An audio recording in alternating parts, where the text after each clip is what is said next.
Okay students, आगे continue करते हैं। एक्टिविटी रेशियोज हमारा चल रहा था एंड एक्टिविटी रेशियोज में trade payable turn over ratio अभी हम स्टार्ट करेंगे। ठीक है, trade payable turn over ratio अभी स्टार्ट करेंगे। इसके पहले trade receivable turn over ratio जो है वो आपने सीखा, एंड अभी trade payable turn over ratio जो है वो आप सीखोगे। फॉर्मूला बहुत इसकी सिंपल है। अगर आपको trade receivable turn over ratio समझ में आ गया, अगर वो आपको अच्छी तरह से सॉल्व करने आ गया है, तो ये तो एक तरीके से उससे भी इजी है। इसमें कुछ इतनी अलग खास न्यू पॉइंट नहीं है, सब कुछ सेम ही है।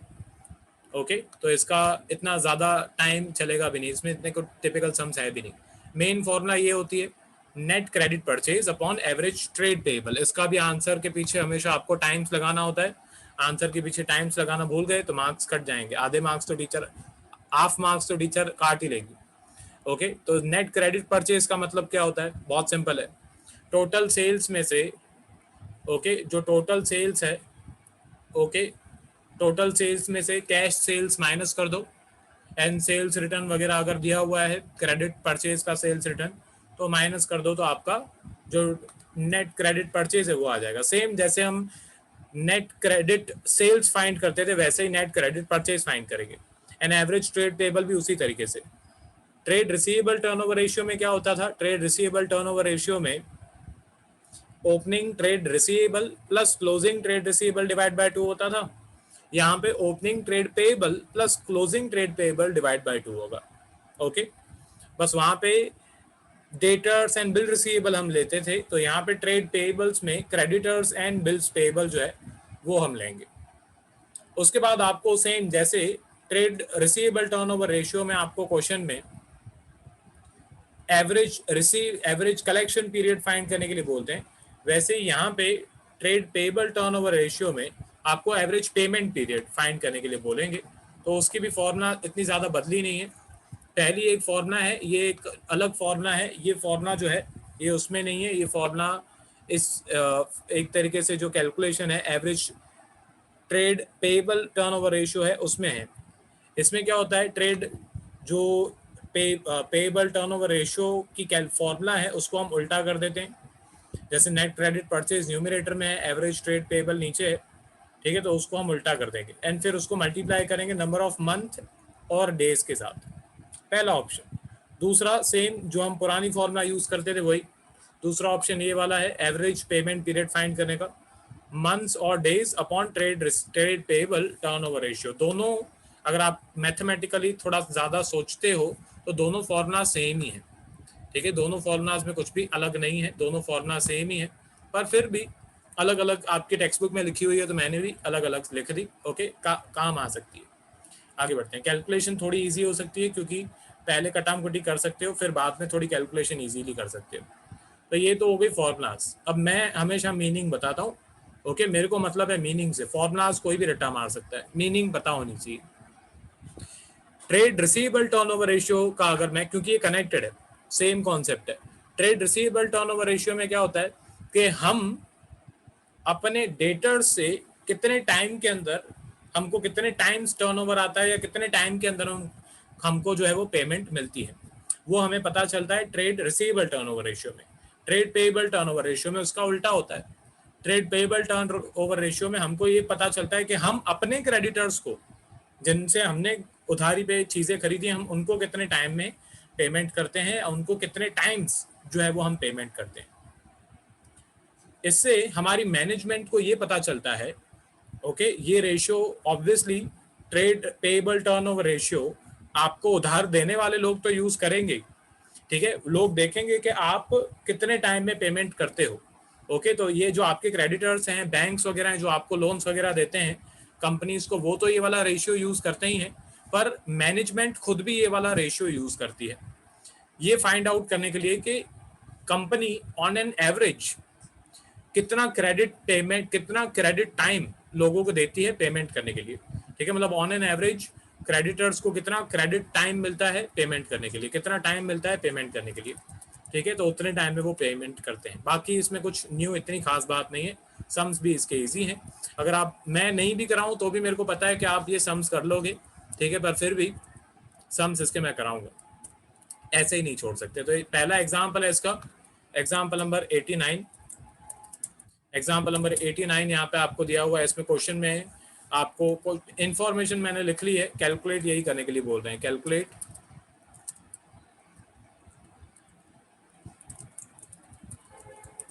Trade payable turnover ratio, find यही करने के लिए बोल रहे हैं। ठीक है, अब यहाँ पे टोटल परचेज दिया हुआ है, कैश परचेज दिया हुआ है, फिर परचेज रिटर्न की आपको वैल्यू दी हुई है 50,000 रुपीज। ओके, उसके बाद आपको क्रेडिटर्स दिया हुआ है in the beginning and creditors दिया हुआ है इन द एंड। ये आपका क्वेश्चन है। ओके, स्टार्ट करते हैं कैलकुलेशन। तो सबसे पहले तो formula trade payable turnover ratio. ठीक है, trade payable turnover ratio. Okay, इसकी फॉर्मूला होती है net credit purchase upon average trade payables. ठीक है, ये इसकी फॉर्मूला होती है। तो सबसे पहले तो यहाँ पे मैं जो हमारा नेट क्रेडिट परचेज है वो मैं फाइंड करूँगा। ठीक है, नेट क्रेडिट परचेज के लिए इन्होंने यहाँ पे इंफॉर्मेशन दी हुई है। सबसे पहले तो इन्होंने टोटल परचेज दी हुई है कि हमने टोटल कितनी परचेज की। ओके, मुंह पे भी कैलकुलेशन हो सकती है पर लिखना पड़ेगा। टोटल परचेज इन्होंने दी हुई है 8,50,000। यहाँ पे मैं लिख देता हूँ net credit purchase equals to, total purchase इन्होंने दी हुई है 8,50,000, उसमें से कैश परचेज जो है वो हम माइनस कर देंगे, एंड जो इन्होंने परचेज रिटर्न दिया हुआ है 50,000 वो भी मैं हटा दूंगा। तो यहाँ पे 8,50,000 में से ये 1,00,000 एंड 50,000 जो है वो माइनस कर देंगे, तो बाकी अमाउंट कितनी बच जाएगी, 7,00,000। ठीक है, बाकी 7 लाख रुपए बच जाएंगे। तो जो ऑब्वियसली 7 लाख रुपए बच गए वो हमारी नेट क्रेडिट परचेज आ गई। टोटल सेल्स थी 8,50,000, उसमें से परचेज रिटर्न भी मैंने हटा दिया, एंड उसमें से जो कैश परचेज आपको दिया हुआ था वो भी मैंने हटा दिया। तो 7,00,000 रुपीज का हमारा नेट क्रेडिट परचेज आ गया। अब एवरेज ट्रेड पेएबल हमें फाइंड करना है। एवरेज ट्रेड पेएबल के लिए सबसे पहले तो एवरेज ट्रेड पेएबल की फॉर्मूला पता होनी चाहिए। यहाँ पे मैं लिख देता हूँ average trade payable equals to opening trade payable, मैं शॉर्ट फॉर्म में लिख रहा हूँ, आपको फुल फॉर्म लिखना है, प्लस क्लोजिंग ट्रेड पेएबल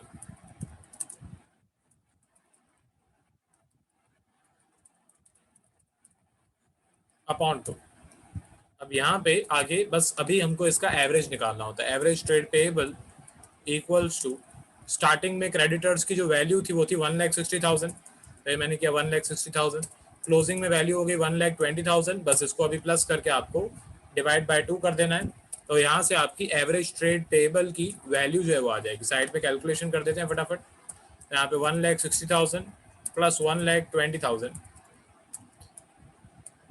इसको प्लस करके आ रहा है 2,80,000। 2,80,000 अपॉन टू, ऑब्वियसली 1,40,000 जो है वो हमारा आंसर आएगा। यहाँ पे मैं लिख देता हूँ 1,40,000 रुपीज। ठीक है, ये हमारा आंसर है। आगे बढ़ते हैं। एवरेज ट्रेड पेएबल आ गया। उसके बाद बस अभी फॉर्मूला में वैल्यू जो है वो पुट करनी है। ठीक है, तो trade payable turnover ratio equals to net credit sales. Net credit sales की वैल्यू है 7,00,000,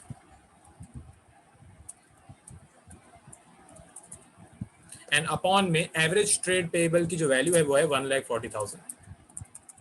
ठीक है, बहुत इजी है। मैंने स्टार्टिंग में बोला इसमें इतना कुछ खास न्यू टिपिकल नहीं है। अगर आपने पिछला लेक्चर देखा है एंड उसमें एग्जाम्पल नंबर 86 शायद मैंने कराया था, अगर वो आपने सीखा है तो आपको पता होगा कि टिपिकल लेवल किसको बोलते हैं। तो ये उसके सामने तो बहुत मामूली सा इजी सा सम है। ठीक है, तो इसका आंसर आ गया 7,00,000 डिवाइड बाय 1,40,000, इसका आंसर आ गया 5। पीछे टाइम्स लिखना ज़रूरी है। ठीक है, पीछे टाइम्स नहीं लिखोगे तो मार्क्स कट हो जाएंगे, तो टाइम्स लिखना। यहाँ पे इसको भी मैंने हाईलाइट कर दिया। अब इसके बाद क्वेश्चन में है ना, इस क्वेश्चन में यहाँ पे और आगे एवरेज, सॉरी एवरेज नहीं, ट्रेड पेएबल टर्नओवर रेशियो के बाद एवरेज पेमेंट पीरियड भी फाइंड करने के लिए बोला हुआ है। ठीक है, तो एवरेज पेमेंट पीरियड भी फाइंड करने के लिए बोला हुआ है। अब क्वेश्चन में कभी कभी नहीं बताते हैं कि आपको एवरेज पेमेंट पीरियड डेज में फाइंड करना है या मंथ्स में फाइंड करना है। तो जब नहीं बताए तो दोनों में फाइंड कर दो, डेज का भी फाइंड कर दो, मंथ्स का भी फाइंड कर दो। मैं यहाँ पे लिख देता हूँ एवरेज पेमेंट पीरियड। सबसे पहले एवरेज पेमेंट पीरियड फाइंड करते हैं इन डेज। ठीक है, इन डेज का पहले फाइंड कर लेते हैं। ठीक है, तो इन डेज की फॉर्मूला क्या होगी, डेज इन द ईयर या days in a year, obviously 365। मैं यहाँ पे लिख देता हूँ 366 तभी लेते हैं जब क्वेश्चन में बोला हुआ हो। ठीक है, नहीं तो 365 लेते हैं upon trade payable turnover ratio. ठीक है, इसकी कैलकुलेशन मैं यहाँ पे नीचे कर देता हूँ। ठीक है, तो ये हो जाएगा equals to 365 upon trade payable turnover ratio का आंसर है 5। तो 365 अपॉन 5 किया तो इसका आंसर आ रहा है 73। मतलब 73 डेज में हम अपने क्रेडिटर्स को ऑन एन एवरेज हम अपने क्रेडिटर्स को 73 डेज में पैसे पे करते हैं। इसको आप दूसरे तरीके से भी बोल सकते हो। ठीक है, इसको आप दूसरे तरीके से भी बोल सकते हो। ठीक है, दूसरे व्यू पॉइंट से अगर आप देखो तो क्रेडिटर्स हम, मतलब अगर आप बैंक के हिसाब से सोच रहे हो, अगर आप क्रेडिटर्स के हिसाब से सोच रहे हो बेटा, तो आप ये सोचोगे कि ये जो कंपनी है ये हमें 73 डेज के आसपास पैसे देगी। ठीक है, मतलब 2 महीने से ज़्यादा ले रही है ये कंपनी, 2 डेढ़ महीना ले रही है। एंड अगर आप कंपनी खुद के हिसाब से सोचोगे तो आपको ये पता चलेगा कि ऑन एन एवरेज आपके क्रेडिटर्स आपको 73 डेज के आसपास का क्रेडिट टाइम अलॉट करते हैं। मतलब आपको एक तरीके से वो उधारी के लिए 73 डेज, पेमेंट के लिए 73 डेज का टाइम देते हैं। तो दोनों एक तरीके से तरीके जो है कि बैंक क्रेडिटर्स कैसे यूज करेंगे इस रेशियो को, एंड हम एज ए कंपनी इस आंसर को कैसे इंटरप्रेट करेंगे, वो मैंने आपको बता दिया। आपके सिलेबस में नहीं है इंटरप्रिटेशन। ठीक है, आप, मैं बहुत बार, बहुत सारे स्टूडेंट सोचते हैं कि सिलेबस में नहीं है, क्यों बता रहे हो, पर पता होना चाहिए। ठीक है, अगर आपको कैलकुलेशन करनी आती है पर पता ही नहीं है कि 73 डेज का मतलब क्या, तो फायदा क्या है सीखने का। ठीक है, ओके, एग्जाम में पूछते नहीं है, बहुत सारे टीचर सिखाते नहीं है, बहुत सारे स्टूडेंट्स को सीखना नहीं होता है, पर आना चाहिए, सबको पता होना चाहिए। आगे बढ़ते हैं, average payment period. Average payment period अभी इन डेज फाइंड कर लिया, अभी इन मंथ्स भी फाइंड कर लेते हैं। ठीक है, तो इन मंथ्स के लिए हमको चाहिए 12 और अपॉन में तो वही ट्रेड पेएबल टर्नओवर रेशियो।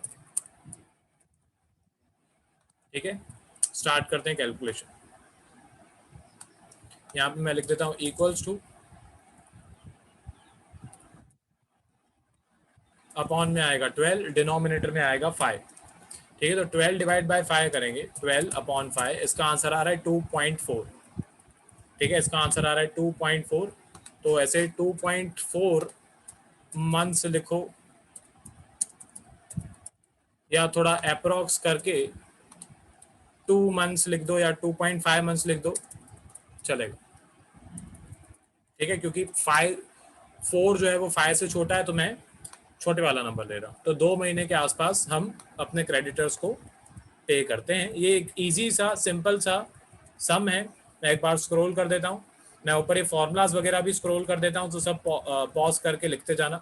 ये एक्टिविटी रेशियोज है, ट्रेड पेएबल टर्नओवर रेशियो की फॉर्मूलाज हैं। ठीक है, नीचे एग्जाम्पल नंबर 89 है, क्वेश्चन नहीं लिखना। ठीक है, ये उसका आंसर है, बेसिक सा सम है। एंड ये एवरेज पेमेंट पीरियड की कैलकुलेशन।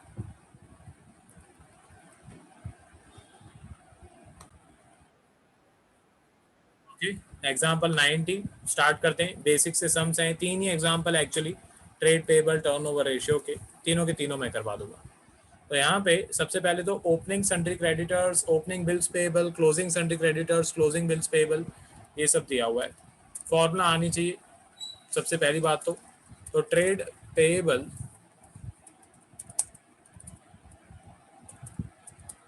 Turnover ratio. ठीक है, trade payable turnover ratio, okay, उसमें फॉर्मूला होती है net credit purchase upon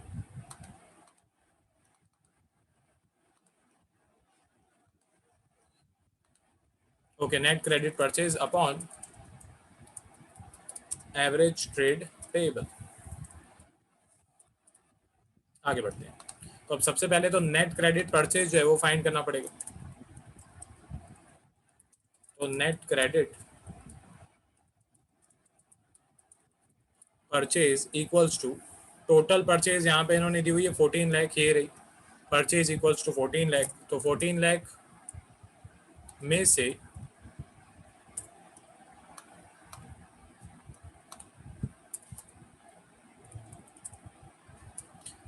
cash purchase 5 lakh उसके नीचे दी हुई है, ध्यान से देखो। एंड परचेज रिटर्न 1 लाख, वो माइनस कर देंगे तो बाकी जो हमारी वैल्यू बच जाएगी वो क्रेडिट परचेज की बच जाएगी। ठीक है, तो यहाँ पे मैं लिख देता हूँ 14 लाख। अच्छा 14 लाख है, 14 लाख में से 6 लाख माइनस करना है, ऑब्वियसली 8 लाख रुपीज बचेगा।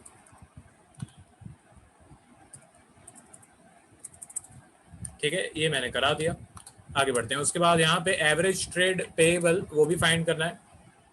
उसकी फॉर्मूला वगैरह मैं नहीं लिख रहा हूँ, जस्ट मैंने ऊपर ही लिखी, मैं डायरेक्ट कैलकुलेशन कर रहा हूँ। इस टाइप के सम्स कराने में टीचर को भी इतना मज़ा नहीं आता है। ओके, इस टाइप के सम्स बोरिंग हो जाते हैं क्योंकि इसमें कुछ इतना टिपिकल खास होता नहीं है, इजी सम्स है। स्टूडेंट्स को बहुत मज़ा आता है। स्टूडेंट्स बोलते हैं सर एग्जाम में ऐसे ही सम है, भगवान को प्रार्थना करो। ओके, पर ये बहुत ईजी है, इसमें मैं आपको कुछ सिखा नहीं रहा हूँ। अभी तक मैंने आपको कुछ सिखाया नहीं, मैंने ये फॉर्मूला लिखी, मैंने सिर्फ आपको इसमें इतना सिखाया कि नेट क्रेडिट परचेज कैसे फाइंड करेंगे, परचेज में से कैश और परचेज रिटर्न माइनस करके। एवरेज ट्रेड पेएबल कैसे फाइंड करेंगे, बस मैं उतना बताऊंगा अभी।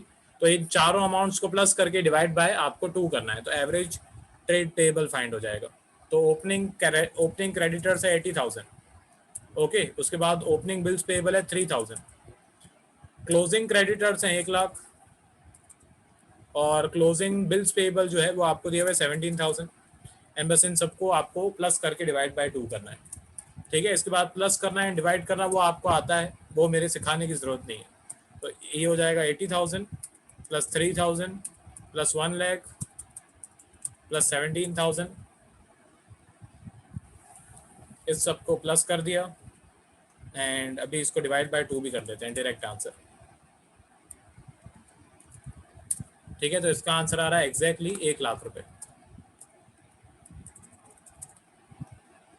ये इसका आंसर आ रहा है एवरेज ट्रेड पेएबल का आंसर। आपको फॉर्मूला वगैरह लिखनी होती है। ठीक है, उसके बाद ट्रेड पेएबल टर्नओवर रेशियो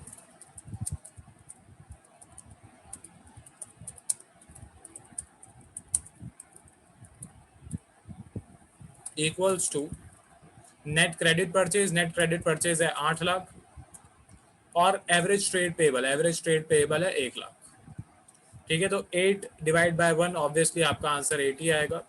0 0 काट दो, सिर्फ 8 नहीं लिखना है, 8 टाइम्स लिखना जरूरी है। ठीक है, तो ये 3-4 लाइन का खाली क्वेश्चन था, ये इसका आंसर है। एग्जाम्पल नंबर 90, पॉज करके लिख लो।